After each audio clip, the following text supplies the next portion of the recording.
Norėčiau šiandien trumpai pakalbėti apie Lietuvos ekonomikai ypač svarbius procesus, tai eksporto ir investicijos raidą ir jų perspektyvas.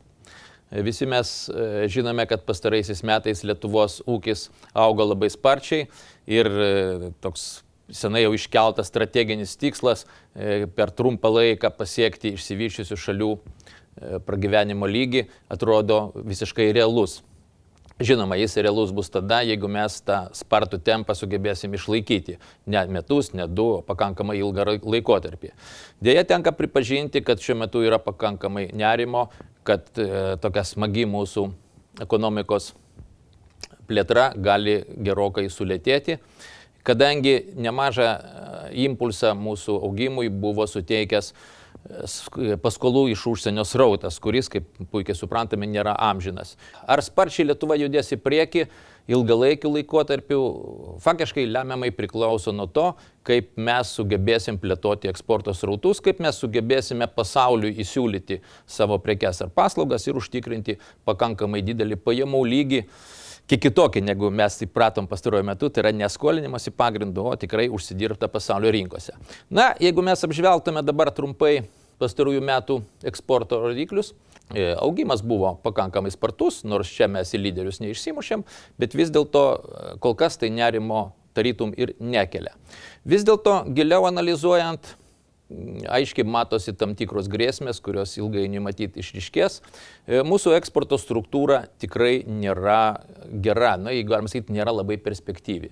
Pas mus dominuoja taip vadinamos tradicinės prekės, kuriuose sukuriama ne per didžiausia pridėtinė vertė, o ekonomikai kylant, augant pragyvenimo lygiui, brangstant energijos nešėjams ir žaliavoms, kylant atlyginimams, šaliai tampa sunku konkuruoti užsienio rinkose, tarkim, kad ir su Azijos gamintojais, kaip tik šitame segmente.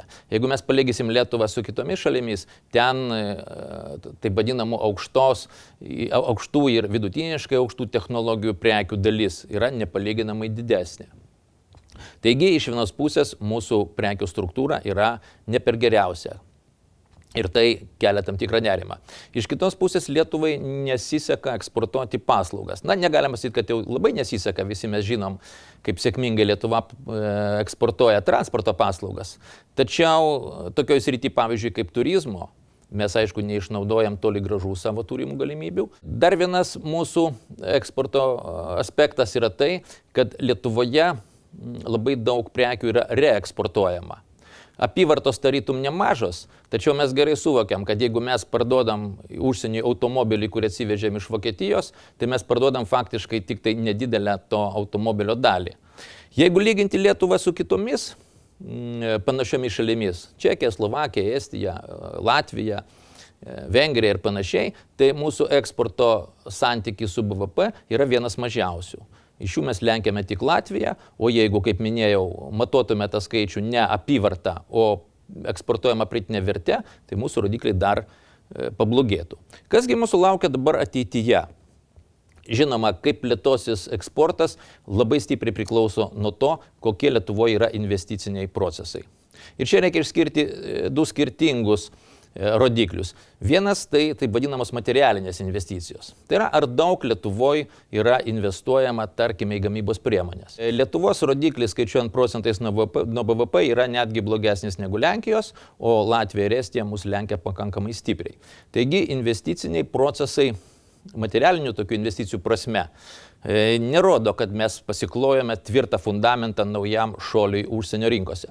Kitas investicijų aspektas, tokia kita kategorija, kurią ypač domimasi nepakankamai išvystytose šalise, tai vadinamos kylančios ekonomikos šalise, tai yra taip vadinamos tiesioginės užsienio investicijos. Jeigu į Lietuvą ateitų pakankamai solidžios investicijos iš taip vadinamų transnacionalinių kompanijų, tai jos atneštų ir taip vadinamą know-how, naujas žinias, atneštų prekės ženklus, kurių Lietuvoje labai trūksta, padėtų įsiskverbti į šiuo metu pasaulyje susiformavusias tarptautinės verslo grandinės. Deja, pastaraisiais metais jokių garsesnių pasaulinių kompanijų Lietuvai dėmesio nerodė. Jei pažiūrėsime statistinius skaičius, jie irgi nedžiugina. Tai yra, jeigu žiūrėsime tiesioginių užsienio investicijų srautus pastaraisiais metais, negalime sakyti, kad jie yra labai menki, bet skaičiuojant ar vienam gyventojui, ar skaičiuojant procentais nuo BVP, jie yra gerokai mažesni negu Latvijoje ar Estijoje. Dar būtų blogiau, jeigu mes žiūrėtume ne bendrus skaičius, o mėgintume išskirti pačią svarbiausią tiesioginių užsienio investicijų dalį, tai yra investicijas į akcinį kapitalą. Pavyzdžiui, praeitais metais šitas rautas buvo netgi neigiamas. Tai yra investicijų į Lietuvą, į Lietuvos bendrovių akcinį kapitalą atėjo gerokai mažiau, negu iš Lietuvos išėjo į kitas šalis. Kągi reikėtų daryti, kad situacija pasikeistų, kad mūsų ūkio plėtra nesulėtėtų, arba jeigu ir sulėtėtų, kad tas sulėtėjimo laikotarpis būtų kaip galima trumpesnis. Na, atsakymas žinoma trivialus. Reikėtų skatinti ūkio plėtrą, skatinti eksporto plėtrą, o, kaip aš ir minėjau, pirmiausia, skatinti investicijas. Tiek vietinės, tiek, žinoma, užsienio investicijas. Taigi, kaip turėtų elgtis valdžia, kągi ji turėtų daryti, kad situacija investicijose pasikeistų į gerą pusę, kad mes pagaliau susilauktume tų taip trokštamų gausesnių užsienio kapitalo srautų. Čia jau nekartą ir užsienio investuotojai, ir mūsų analitikai yra nurodę Lietuvos silpnas vietas. Man labai patiko savo laiku visiškai atviras, net sakyčiau pernelyg galbūt atviras Švedijos ambasadorės interviu, kuriame jinai visiškai be užuolankų nurodė Lietuvos silpniausias bendras tokias pusės.